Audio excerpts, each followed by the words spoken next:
If you've ever been told to just keep the peace, to swallow your pain for the sake of someone else's comfort, then you need to hear my story. You need to know what happens when a quiet man finally decides that his peace is more important than anyone else's lies. My name is Ben, and this is how I dismantled an empire to reclaim my own soul. They thought they could buy my silence, but they forgot one crucial detail. I was the one who built the vault where they kept all their secrets. It all started, as these things so often do, with a lie so vast and so close to home it was almost invisible. For years, I was the quiet son, the steady hand in the background of the Harrison family machine. My father, Richard Harrison, was the sun around which our entire world orbited. He was a titan of industry, a man whose charisma could charm a snake oil salesman into buying his own product. He ran Harrison Holdings with an iron will and a public smile, a figure carved from granite and ambition.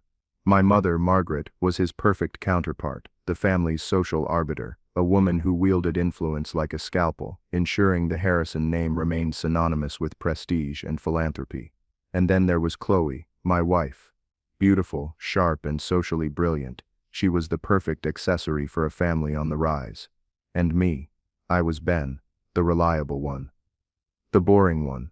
I was the head of IT and data security for Harrison Holdings. In a family of roaring lions, I was the quiet technician who made sure the savannah was running smoothly. I built and maintained the digital infrastructure, the complex web of servers and security protocols that held the entire company together. My father saw my work as a utility, like plumbing or electricity, necessary, but unglamorous. He and the rest of the family saw me as the guy who fixed their laptops, not the architect of the very systems that protected their wealth and their secrets. They saw a man who preferred code to cocktails, a son who lacked his father's killer instinct. They mistook my introversion for a lack of ambition, my quiet nature for weakness. It was a fatal miscalculation. The first thread came loose on a Tuesday. I was running a routine audit of quarterly expenditures, something my father usually delegated to the accounting department. But they were swamped preparing for the end-of-year reports, so I offered to run the initial data analysis. It was tedious work, but my brain liked the patterns.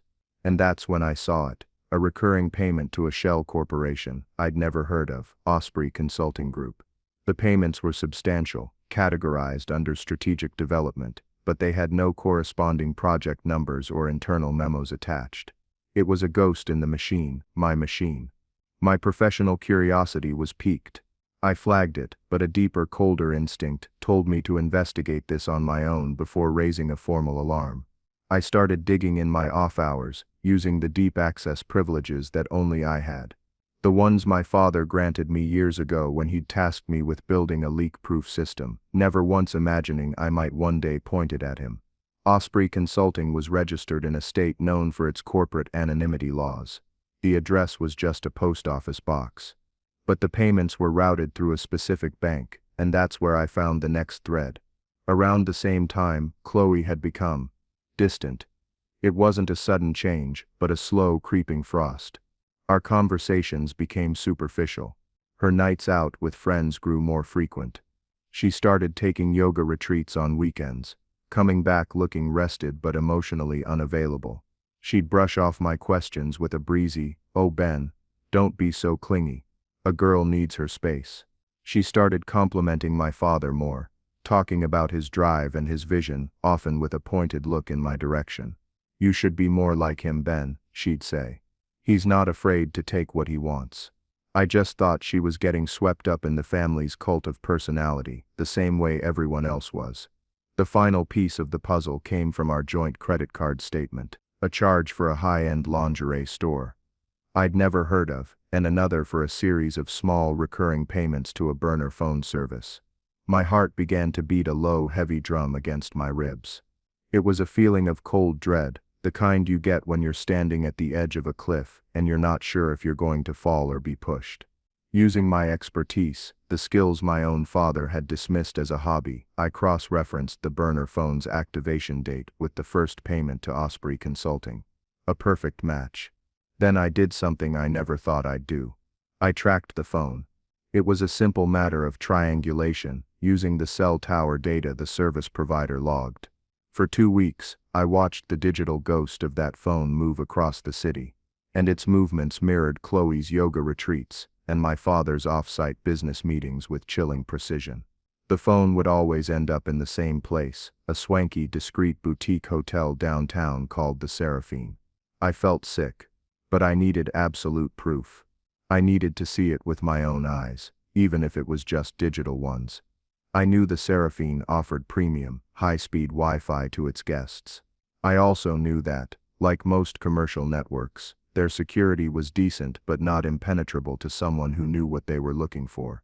I didn't hack them, not really. I simply ran a packet-sniffing protocol on the public network, searching for device identifiers. And there they were, shining like two hellish beacons in a sea of data. One device, a laptop with a hardware ID, registered to my father's executive account at Harrison Holdings. The other, a tablet with an ID I recognized as Chloe's. Both had logged on to the hotel's network from the same room, the presidential suite, on 5 separate occasions in the last 2 months. The screen in my home office glowed, illuminating the sterile, undeniable proof of the ultimate betrayal. It wasn't just an affair. My wife wasn't cheating on me with some random stranger. She was sleeping with my father. And they were using money from the company, my company, our family's legacy, to do it. The ghost in the machine had a face. 2 faces, in fact. The 2 faces I was supposed to trust most in the world. In that moment, the quiet, reliable Ben, the boring tech guy, died. And something else, something much colder and more precise, began to take his place. The immediate aftermath wasn't a storm of rage. It was a terrifying calm. A silence so profound it felt like the world had gone underwater. I sat in my office for hours, the damning data glowing on the screen, and I just shut down. The pain was a physical thing, a crushing weight on my chest that made it hard to breathe. Every memory I had of them together was now tainted, replaying in my mind like a horror film.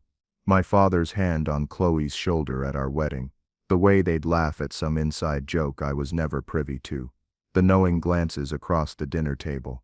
It was all there, hiding in plain sight, and I had been too blind, too trusting, to see it.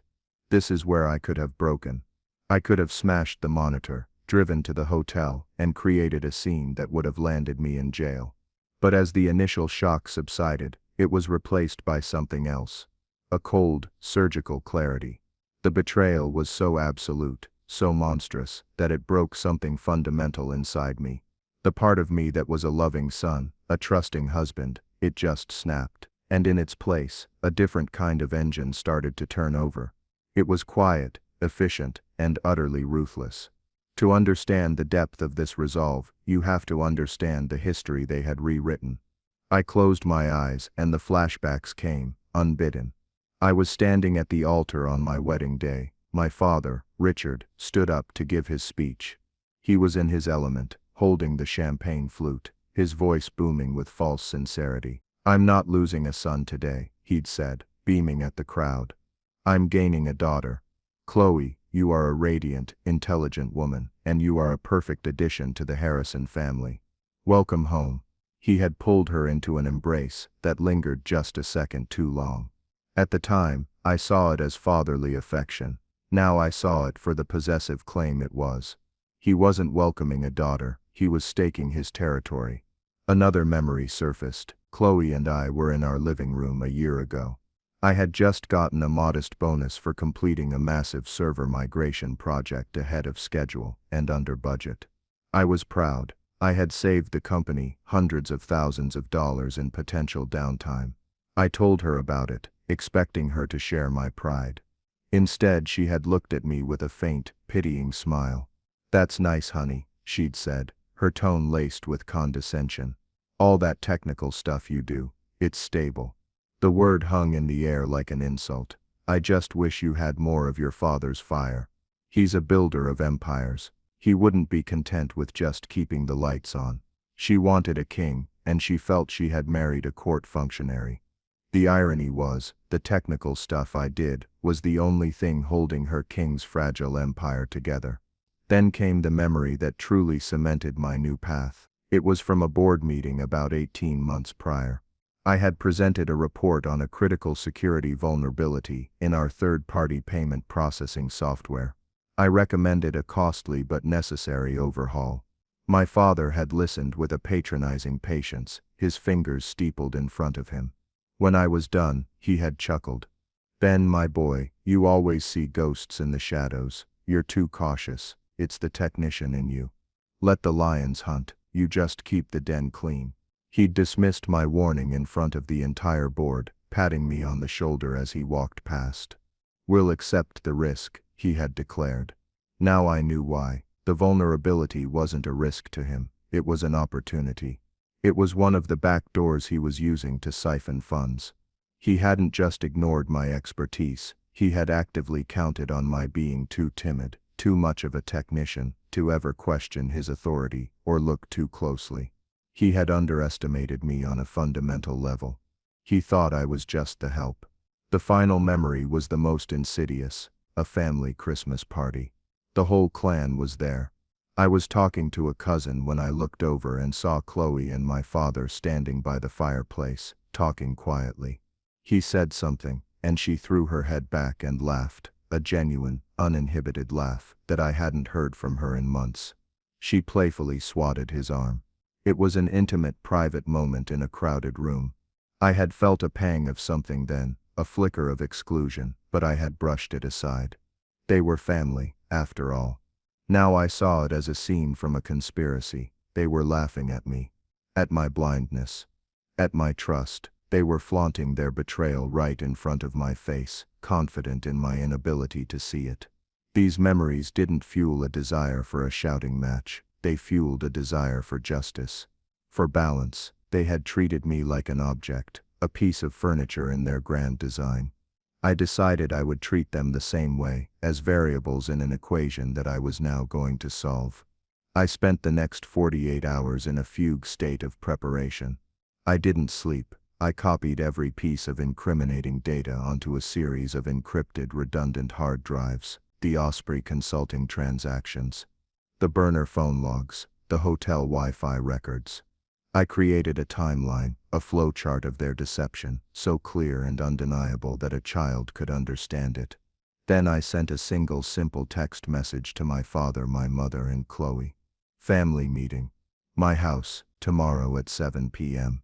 It's important." They arrived together, a united front.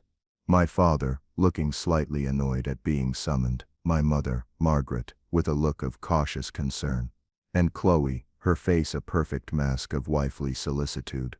"Ben, darling, what's this all about?" "You're worrying us," she said, reaching for my hand. I pulled it away. I didn't offer them drinks. I didn't engage in small talk. I simply gestured for them to sit on the sofa, the one Chloe and I had picked out together. I remained standing. I had placed a single manila folder on the coffee table. "I know," I said. My voice was flat, devoid of the emotion that was raging inside me. My father raised an eyebrow. "You know what, son? You're being cryptic." I opened the folder and slid the first printout across the table. It was the bank statement showing the wire transfers to Osprey Consulting. "I know about this," I said. I slid the next page, the phone records. And this, and the next, the hotel booking confirmations, which I had managed to pull from a cached email on the company server. And this. Chloe's face went white. She looked like she had been slapped. My mother's eyes darted from the papers to my father, a flicker of panic in her gaze. It was my father's reaction, though, that told me everything I needed to know. He didn't look guilty. He didn't look ashamed. He looked irritated, annoyed. As if I had uncovered a minor business inconvenience, not the emotional evisceration of his own son. "All right," he said, his voice low and commanding. He was shifting into damage control mode. "Let's not be dramatic." Dramatic. The word escaped my lips like a puff of cold air. "I don't think this is dramatic, Dad. I think this is a betrayal on a level I didn't even know was possible." Chloe finally found her voice, and it was thick with manufactured tears. "Ben, baby, please, it's not what you think. We can explain." But my mother cut her off. Margaret's eyes were fixed on me, and they weren't the eyes of a loving mother. They were the eyes of a CEO assessing a threat to her brand. "What do you want, Ben?" she asked, her voice cold and pragmatic. What is it going to take to make this go away? And there it was. Not, we are so sorry. Not, how can we ever fix the pain we've caused? But what's your price? My father saw his opening. He leaned forward, adopting his let's be reasonable tone. Ben, your mother is right. This is a regrettable situation. A terrible mistake was made. But a scandal, a divorce, it would be catastrophic. For the family name, for the company, for the hundreds of employees who depend on us. He stood up and put a hand on my shoulder. The same shoulder he'd patted when he called me too cautious. I've been thinking, he said smoothly. You've been in your current role for too long. You're overqualified. I was going to announce it at the gala next month, but I want to make you Executive Vice President of Harrison Holdings, a corner office, a real seat at the table. Chloe chimed in, her voice trembling. And this house, it's too small for us. We can get that place we saw in the estates, the one with the pool. We can start fresh, Ben. Please, we can put this behind us. Forgive us, for the sake of the family, for the sake of peace. They stood there, a tag team of manipulation, offering me promotions and property as a balm for my shattered soul. They weren't apologizing for the betrayal. They were trying to buy my complicity in the cover-up.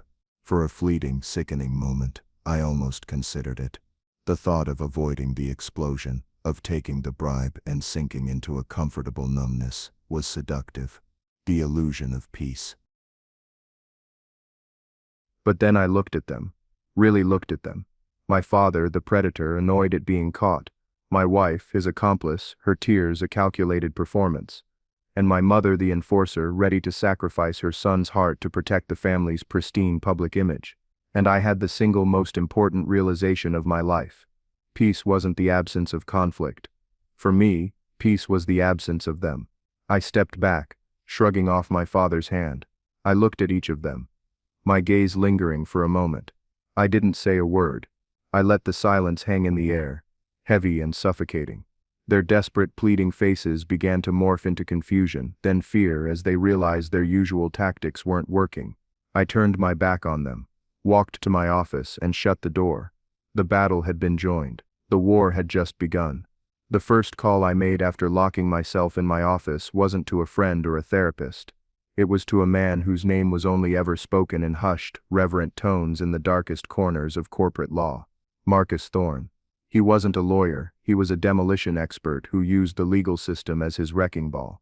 He specialized in divorces so toxic they made international arms negotiations look civil, and his reputation for dismantling family empires was legendary.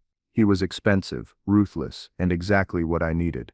I met him the next morning at his stark minimalist office downtown. It was a place designed to intimidate, all steel and glass and sharp angles. Marcus himself was older than I expected, with tired eyes that had seen the absolute worst of human nature, and a perfectly tailored suit that probably cost more than my car. He listened to my story without interruption, his face impassive. I laid out the printouts on his vast mahogany desk, the shell corp, the hotel records, the phone logs. When I finished, he leaned back in his chair and steepled his fingers, looking at me with a newfound respect. Most clients come in here with tears and text messages, he said, his voice a low rumble. You've come in with a prosecution-ready case file. You're not emotional, you're methodical. I like that. He paused, his sharp eyes scanning my face. But this, he gestured to the papers. This is just a messy, high-asset divorce. It will hurt them. Yes, humiliate them. But a man like your father, a man like Richard Harrison, he's a cockroach. He'll survive the nuclear blast and come out richer. You want to make him pay. This isn't enough. That's when I played my ace. That's just the appetizer, I said, my voice steady. I opened my laptop and connected it to his large monitor. They all think I'm just the ET guy, the family nerd who makes sure their emails work. They have no idea what I actually do. I began to explain. For the past decade, at my father's own request, I had designed, built, and maintained Harrison Holdings' entire proprietary data management and financial archiving system. I called it Project Cerberus. It was my life's work, a digital fortress designed to be impenetrable from the outside. It logged every transaction, every email, every contract revision, every digital signature, and stored it in a triple encrypted, chronologically sealed archive. My father had wanted it for maximum compliance and audit proofing. He loved boasting about his unhackable state-of-the-art system. What he never bothered to understand was that its architect, me, had built a master key into its very foundation. A key only I knew existed. The Osprey consulting payment wasn't a one-off for their affair, I explained to Marcus. It was a loose thread. When I pulled on it, I found out it was connected to a whole tapestry of fraud.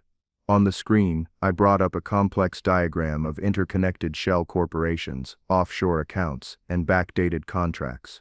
My father hasn't just been skimming. He's been systematically embezzling from the company for at least 15 years. He uses these shell core, like Osprey, to build a company for non-existent services.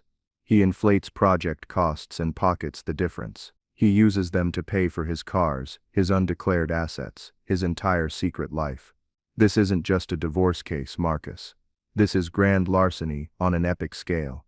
Marcus leaned forward, the impassive mask gone, replaced by the hungry look of a shark that smells blood. Can you prove it? I can prove every last cent, I said. Cerberus has logged it all. Every fraudulent invoice has a digital signature. Every transfer has a corresponding email where he discusses it with his offshore bankers. He thought the system was his shield, but I designed it to be a perfect record. A weapon. And he has no idea. Then I delivered the final blow. And Chloe, she's not just the other woman. She's a co-conspirator. I pulled up another set of files. Incorporation documents for 3 of the shell companies. Filed 2 years ago. The listed director, Chloe, using her maiden name. Bank statements from those companies showed her making lavish personal purchases directly from the embezzled funds. She wasn't just sleeping with the king, I said. The words tasting like ash. She was helping him loot the kingdom. Marcus was silent for a full minute. His eyes glued to the screen. A slow, cold smile spread across his face. Ben, he said. The word drawn out. You are my new favorite client. He stood up and began pacing. This changes everything. We're no longer just filing for divorce. We're preparing a shareholder derivative lawsuit against your father for gross breach of fiduciary duty. We'll sue him on behalf of the company he's robbing blind. We'll name Chloe as a co-conspirator. We'll go for fraud, racketeering. We'll bury them in litigation for a decade. This was the beginning of my B-plot, my secret project. While my family thought I was at home, stewing in my misery and considering their pathetic offer, I was a man possessed. I rented a small anonymous office space under a pseudonym. I worked 16-hour days, fueled by black coffee and a righteous glacial fury. I became a digital archaeologist, excavating the ruins of my father's corrupt empire. I compiled terabytes of data. I cross-referenced flight manifests with offshore bank transfer. I pulled server logs that showed my father accessing his secret accounts from company property. Every piece of data was another nail in their coffin. During this time, Marcus became more than just my lawyer. He became my strategist, my confidant. One late night, over takeout containers of Chinese food in his office, he told me why he'd taken my case so personally. His own father had built a successful manufacturing business from the ground up. His partner, his father's best friend, had embezzled the company into bankruptcy over the course of 20 years. All while smiling at family barbecues. My father lost everything, Marcus said, his voice quiet. He died a broken man. I promised myself I would spend my life making sure men like that, men like your father, never win. His personal vendetta fueled his professional brilliance. He showed me how to structure the lawsuit for maximum damage, how to time the filings to create a perfect storm of legal and public relations disasters. I followed his advice to the letter. I played along with my family. I started answering my mother's calls, giving non-committal answers. I'm just thinking, I'd say. I need some time. I let them believe they were winning, that their offer of a promotion and a bigger house was working its magic. Their arrogance was my greatest asset. They were so confident in my weakness, in my desire for peace, that they became careless. I had to resign from Harrison Holdings to avoid any conflict of interest when the lawsuit dropped. I drafted my resignation letter, polite and professional, citing a desire to pursue other opportunities. But I didn't send it yet. Everything had to be timed perfectly. The final piece of the plan was the delivery mechanism. Marcus suggested we could just have them served at their homes. I said no. It wasn't enough. For years they had worshipped at the altar of public perception. Their image, the pristine Harrison family name, was their most prized possession. So that's what I decided to take from them. The annual Harrison Family Foundation Charity Gala. I said to Marcus. It's in 3 weeks. It's the biggest society event of the year. My father will be on stage, giving a speech about integrity and legacy. Every major news outlet and society blogger in the city will be there. That's where we'll do it. Marcus's cold smile returned. Public, humiliating, devastating. Oh yes, that will do just fine. I spent the next 3 weeks in a state of suspended animation. I was a ghost in my own life. I moved into a furnished apartment, telling my family I just needed some space. They thought it was a negotiating tactic. Let him pout. I could almost hear my father saying, "He'll come around." The first real move I made was my resignation. I waited until the Friday, before the gala. At exactly 4:59 p.m., I didn't just send the email to my father and human resources. I sent it to the entire board of directors and the heads of every department. The subject line was simple. Resignation of Ben Harrison. The body was brief and professional, but its timing and its audience were a calculated first strike. It was a tremor before the earthquake. The reaction was immediate. My phone exploded with calls and texts. My father, furious. "What the hell is this, Ben? You don't pull a stunt like this. You call me right now." My mother, pleading. "Benjamin, please. Think about what you're doing to this family. We can still fix this." And Chloe, a string of panicked voicemails. "Ben, what have you done? Are you trying to destroy us? After everything we offered you. This isn't you." They were right. It wasn't the old me. The old me would have been crippled by guilt and fear. The new me simply switched my phone to silent and watched the chaos unfold from a distance. The real panic for them started on Monday morning, the week of the gala. My father, in a fit of pique, ordered the new IT director, a man I had personally trained, to immediately revoke all my system access. He wanted to lock me out, to punish me by taking away my toys, but he didn't understand. I hadn't just built a fortress. I had woven my digital DNA into its very code. When the new director tried to execute the command to delete my credentials, it triggered a cascade of automated security protocols I had secretly embedded years ago. It was my ultimate dead man's switch. The entire Cerberus financial archive went into what I called secure escrow. The data wasn't deleted. It was sealed, encrypted with a key that was dynamically generated, and existed only in my head. Simultaneously, an automated, pre-written email was sent from a secure server to the personal accounts of the company's external auditors and the 2 independent members of the board's compliance committee. The email was blandly terrifying. System alert. Unauthorized attempt to alter master credentials and access sealed financial archives has been detected. System is now in protective lockdown, pending review by an independent security consultant. My father had walked right into the first trap. He was now locked out of his own company's most sensitive financial data. He couldn't access the past quarter's numbers. He couldn't approve major transactions. He couldn't even see the very accounts he was using to embezzle money. Worse, he had just put the board and the auditors on high alert. He couldn't explain why he had tried to lock out his own head of security, without revealing that something was terribly wrong. He was in a box of my design. The board members started calling him. Why had I resigned so suddenly? What was this unauthorized access attempt? Why was the financial system, the one Richard Harrison always bragged about, suddenly frozen? The narrative he had so carefully controlled for decades was beginning to crumble, and he didn't even know who was attacking him. He still thought this was about the affair. He still thought I was just a heartbroken husband lashing out. He had no idea I was conducting a corporate siege. Chloe's panic was more primal. Her world was built on the foundation of my father's power and money. She could feel that foundation shaking. Her voicemails shifted from accusation to a kind of desperate pleading. Ben, just tell us what you want. A bigger settlement in the divorce. Is that it? You can have it. Just stop this. You're scaring me. She thought she could still bargain, still buy her way out. She had no concept of a grievance that couldn't be settled with money. They tried to get into the system another way. They hired a team of high-priced cybersecurity experts to try and crack Cerberus. I watched their attempts from my anonymous office, a wry smile on my face. It was like watching children with plastic shovels trying to dig through a mountain of granite. Every failed attempt just logged more evidence of their tampering, which was automatically forwarded to the auditors. They were digging their own graves, and I was just handing them the shovels. My father was no longer a lion.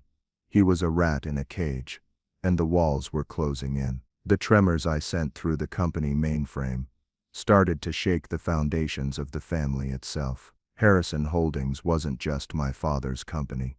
It was a family enterprise, at least on paper. My Aunt Carol, my father's younger sister, held a 15% stake in the company, a legacy from my grandfather.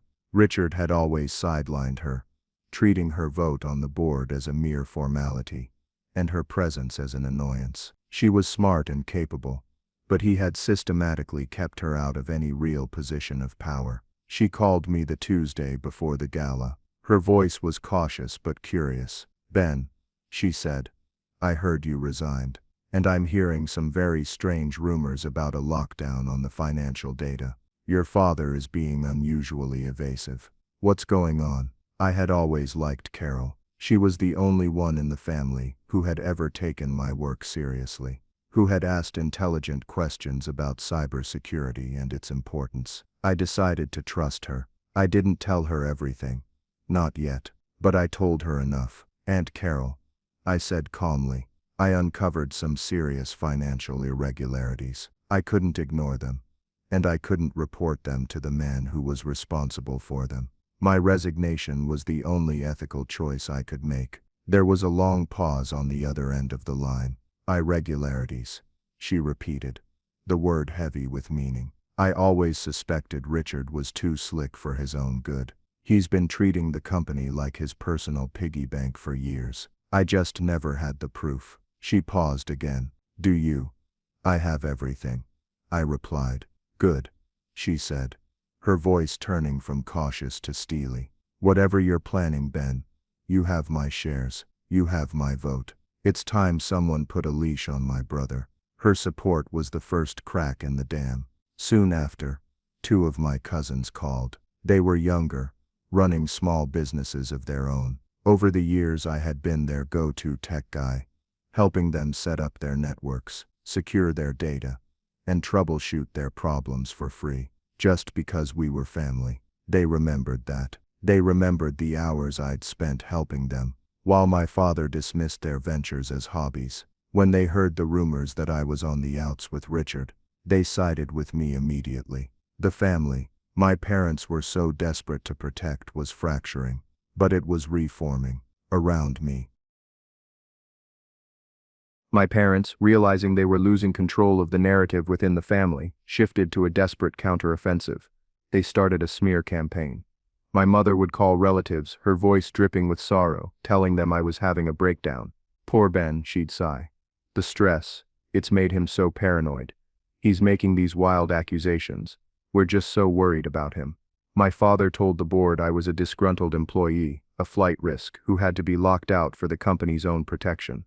They tried to paint me as the villain, the unstable son wrecking the family out of spite. But their story had too many holes. Why would the unstable son have the support of a major shareholder like Carol? Why would his paranoid actions coincide with a complete lockdown of the company's most sensitive data? Their lies were becoming increasingly transparent. The desperation peaked 2 days before the gala. My mother showed up at my new apartment building. I watched on the security camera feed as she pleaded with the doorman, then started buzzing my apartment repeatedly. I didn't answer. I just sat in the silence of my living room, listening to her voice crackle through the intercom. Benjamin, please, let me in. We're your family. We love you. Don't do this to us. Don't do this to yourself. It was a masterful performance of maternal anguish. The old me would have caved instantly, torn apart by guilt, but the new me saw it for what it was. A last-ditch attempt at emotional manipulation. She wasn't worried about me. She was worried about her social standing, about the foundation, about the perfect image she had spent a lifetime curating. She wasn't pleading for her son. She was pleading for her brand. I turned the intercom off and went back to work. The gala was in 48 hours. It was time to prepare for the grand finale. The night of the Harrison Family Foundation Charity Gala was the culmination of my family's entire year.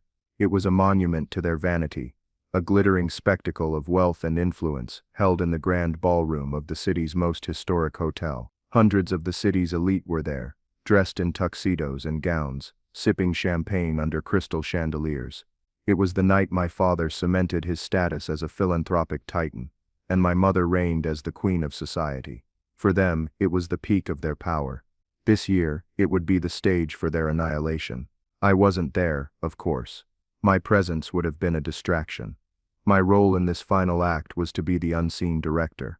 I was in my sparse, quiet apartment, watching the events unfold on a multi-screen setup. One screen showed a live feed from a local news channel covering the event's red carpet. Another showed a discreet, high-definition feed from a micro camera my cousin had planted in a floral centerpiece on the head table.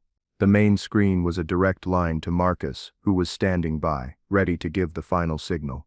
I watched them arrive. My father, Richard, looking regal and confident in his custom tuxedo, shaking hands and smiling for the cameras. He was a master of the mask, showing no outward sign of the panic he must have been feeling. Chloe was on his arm. She was breathtaking in a shimmering silver gown, her smile bright but brittle. I could see the tension in her jaw, the slight tremor in her hand as she clutched a glass of champagne. She was playing her part, the dutiful, beautiful wife, but she was afraid nerve away from shattering. My mother was a whirlwind of social grace, greeting guests, her face a mask of serene control. They believed they had weathered the storm. They thought my silence was surrender. They thought I was just a ghost, faded and gone. The evening progressed as it always did. The dinner, the silent auction, the mingling. Then came the main event.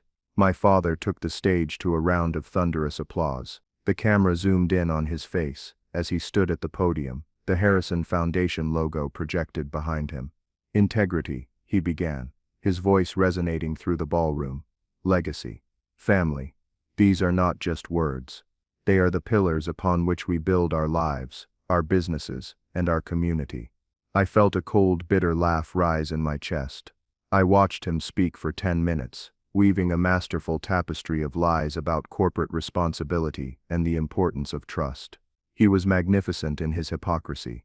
He finished his speech, basking in another wave of applause, and stepped down from the stage, his face flushed with triumph. He had done it. He had stared into the abyss and hadn't blinked. He returned to the head table and took his seat next to Chloe. He leaned over and whispered something in her ear, and she gave him a small, relieved smile. The danger had passed. That's when I gave Marcus the signal. Now, I said into my headset. On my screen I watched him enter the ballroom. The process server. He wasn't some shabby character from a movie. He was a man in his late 50s, dressed in a perfectly tailored dark suit, his demeanor as discreet and professional as an undertaker's. He moved through the crowd with an unhurried grace, his eyes fixed on the head table. The society reporters, always hungry for a story, noticed him first. A few cameras turned in his direction, sensing a disruption in the carefully orchestrated perfection of the evening. He didn't make a scene. He simply approached the table, navigated around a waiter, and stood directly behind my father. He waited patiently for a lull in the conversation. "Mr. Richard Harrison?" he asked, his voice quiet but clear. My father turned, a look of annoyance on his face at being interrupted. "Yes?" The server placed a thick, legal-sized envelope on the table in front of him. "You've been served." The flashbulbs from the reporter's cameras started to pop, like a string of firecrackers. My father stared at the envelope as if it were a venomous snake. His face, moments before so full of pride and relief, went rigid. The blood drained from it, leaving behind a pallid mask of disbelief and dawning horror. But the server wasn't finished. He turned to Chloe, whose hand was frozen halfway to her mouth. Her eyes were wide with terror. "Miss Chloe," the server said, his tone unchanging. He placed an identical envelope in front of her. "You've also been served." It was a masterpiece of quiet destruction. I watched on my cousin's camera feed as Chloe's face completely crumbled. The beautiful, confident mask shattered, revealing the raw panic beneath. My father snatched up the envelope and tore it open. His eyes scanned the first page, the summons for the shareholder derivative lawsuit, naming him and Chloe as defendants in a case of massive financial fraud and conspiracy. The sound in the ballroom seemed to fade, replaced by the frantic clicking of cameras. The whispers started, spreading through the room like a virus. What was happening? A lawsuit. At the Gala. The Harrison name wasn't just being tarnished, it was being immolated on a pyre of public humiliation. I watched my father's face contort into a mask of pure, unrestrained rage. He looked up, his eyes sweeping the room, searching for me. He thought I'd be there, gloating. But I was miles away, watching his world burn from the safety of my own private sanctuary. He had built his life on a foundation of lies, and I had just handed him the demolition orders in front of everyone he had ever wanted to impress. My phone buzzed. It was a text from Marcus. It contained a single word: checkmate. I leaned back in my chair, the glow of the monitors illuminating my face. I didn't feel joy. I didn't feel anger. I felt peace. A profound, absolute quiet. The war was over. I had won.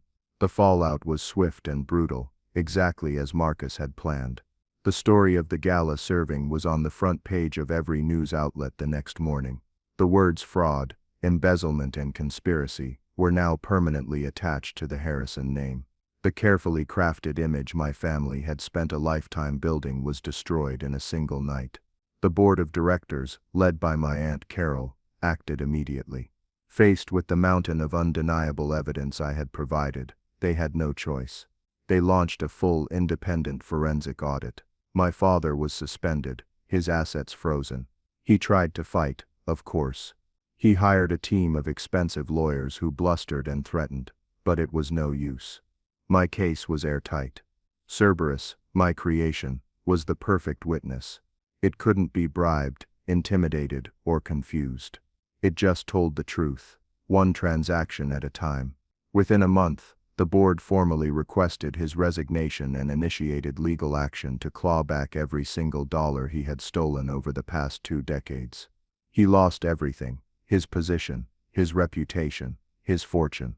Chloe's fate was just as devastating. The divorce was a simple, brutal affair.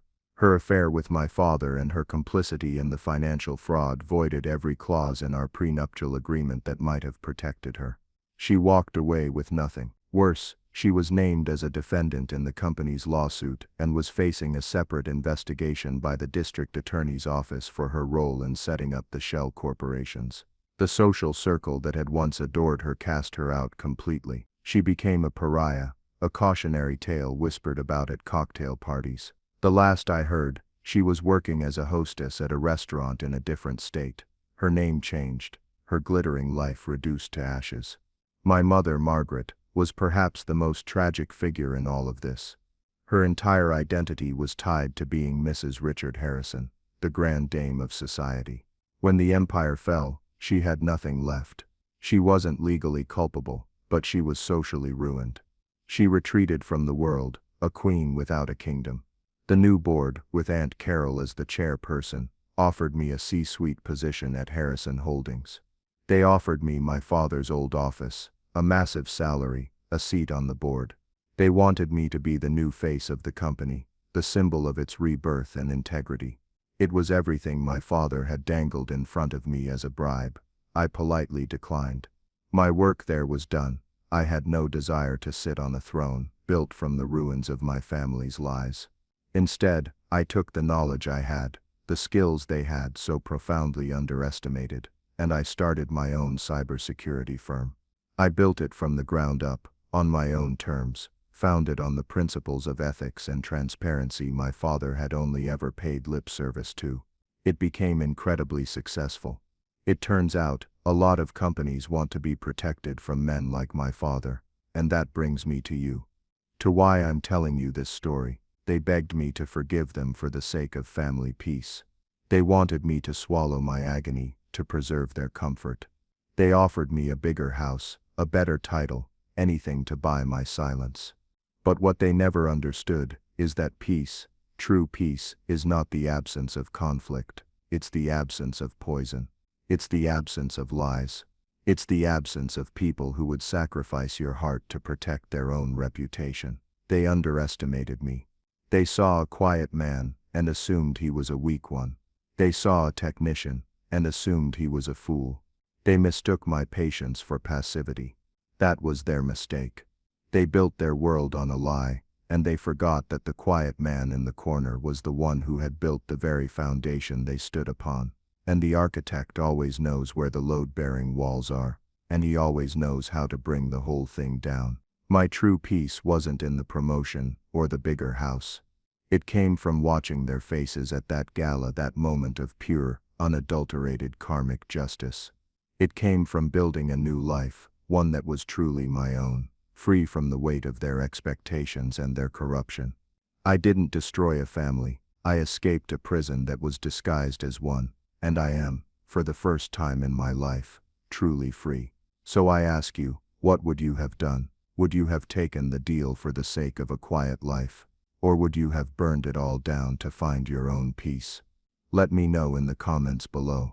And if you've ever felt underestimated or betrayed, hit that like button and subscribe, because you are not alone. Thanks for listening.